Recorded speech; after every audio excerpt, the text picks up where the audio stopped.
喂，估下今日你去邊度？睇下後邊中國健力寶，就係咧大家兒時嘅回憶啊！健力寶喺1984年於佛山三水嗰度出世，係國內第一款嘅電解質運動飲品。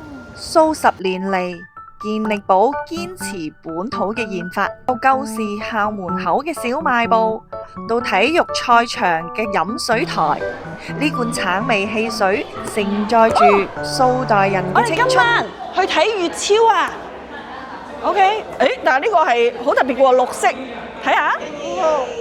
喺體育競技領域，持續贊助各類嘅足球賽事，守護住我哋老品牌嘅初心。睇下呢個展覽廳裏邊咁多個親筆簽名足球，你哋又知唔知究竟係邊位足球明星呢？健康活力，這就是中國健力寶。好啦，今次分享到呢度，記得關注我，點個讚，下次再見，拜拜。